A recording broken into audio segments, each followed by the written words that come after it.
अब उनकी पार्टी का क्या हाल है उनकी नेतृत्व में, ये तो मैं कुछ नहीं कहूंगा। देख ले संख्या कितनी कम हो गई है। हाँ, एक बार सर मैं हरियाणा के चुनाव में प्रचार कर रहा था, वो घटना मैं कहना चाहूंगा, क्योंकि जहां इनका भाषण था वहीं पर मेरा प्रवास था, मेरी प्रेस कॉन्फ्रेंस थी। उन्होंने कहा कि मैं जलिएबा की फैक्ट्री लगाऊंगा, बड़ा उनका लोकप्रिय कमेंट है। तो सर मुझे विश्वास नहीं हुआ, जलेबी की फैक्ट्री होती है क्या?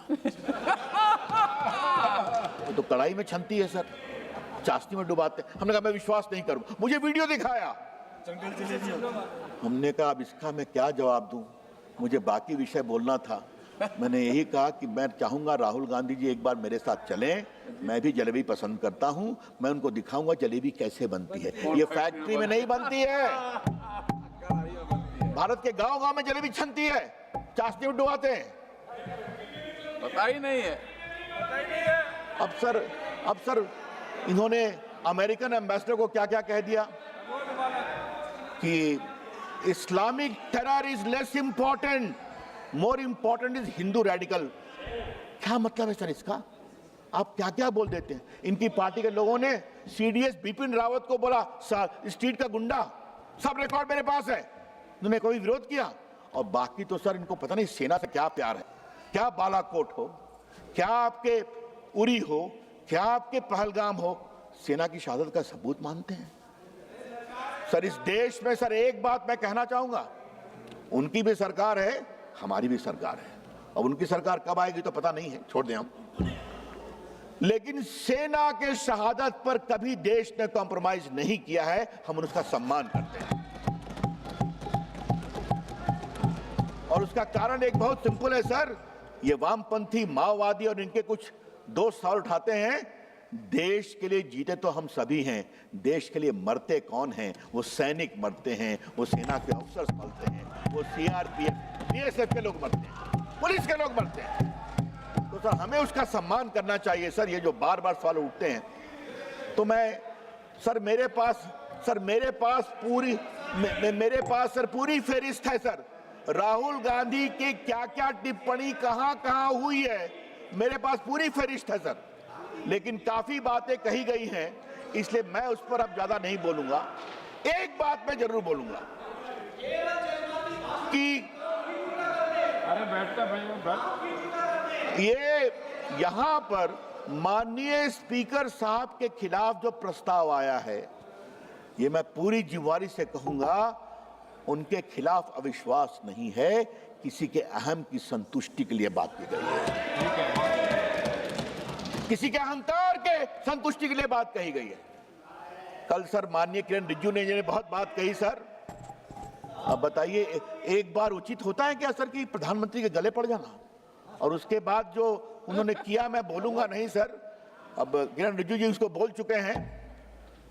एक गाना मुझे याद आता है, वो क्या है, एक लड़का आंख मारे टाइप से, छोड़िए उसको। तो सर क्या मतलब है, ये क्या हो रहा है, ये क्यों हो रहा है? सही में हमारे कुछ मित्रों ने कहा, क्या विपक्ष के नेता का यह आचरण होना चाहिए?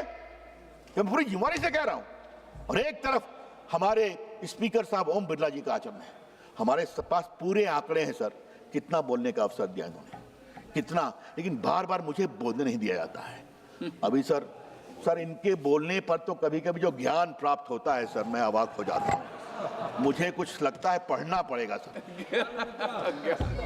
ध्यान मुद्रा की बात कल माननीय निशिकांत जी ने कही सर। संविधान के 75 इयर्स पर बहस हो रही थी सर। बहस इन्होंने शुरू किया, बाद में मुझे जवाब देना था। एक है कि उन्होंने भाषण में कहा 5-7 साल में बालक युवा बन जाता है। मैंने कहा ये क्या हो रहा भाई? फिर उन्होंने कहा तपस्या से गर्मी आती है। क्या ज्ञान है सर, मैं आपसे इस हाउस में पूरी जिम्मेदारी से कह रहा हूं, मैं तो सर संग रह गया कि आज मैंने जवाब दिया कि आत्मा से परमात्मा का मिलन है तपस्या, देव के पास जाने का मार्ग है तपस्या। और जो महान साधक हिमालय में बैठ के साधना कर रहे हैं, उनके मन में सवाल जरूर उठा होगा, इंदिरा जी के पोते को तपस्या बताना जरूरी है। अभी क्या क्या बोलते हैं सर। और ये रिकॉर्ड की बात मैं कह रहा हूं, कोई रिकॉर्ड से बाहर की बात मैं नहीं कर रहा। तो इसीलिए स्पीकर साहब ने और सर आज मैं इसको रिकॉर्ड पर स्टेट करना चाहता हूं, कल माननीय रिजू साहब ने यहां कहा सर, हम लोग हाउस में थे, जिस तरीके से प्रधानमंत्री के कुर्सी के पास उधर के लोग आए थे, माननीय स्पीकर साहब ने जो टिप्पणी की वो बहुत सही की सर, वरना उस हाउस में कुछ भी हो जाता। सर अराजकता नहीं होनी चाहिए। Let this house should not be turn into A instrument of anarchy. और सर मेरा स्पष्ट आरोप है कि विपक्ष के लोग, विशेष रूप से कांग्रेस और उससे विशेष रूप से राहुल गांधी, अपनी अराजक सोच के कारण इस हाउस को अराजकता में बदलना चाहते हैं, जो स्वीकार नहीं है। ये भारत की संसद है, देश की सबसे बड़ी पंचायत है, पूरी देश देखती है संसद की ओर। क्या उसको मजाक बना दिया है, माखौल कर रहे हैं आप? ये नहीं होना चाहिए सर। इसीलिए आज थोड़ा मैं जान के अपनी पीड़ा का प्रकटीकरण कर रहा हूं।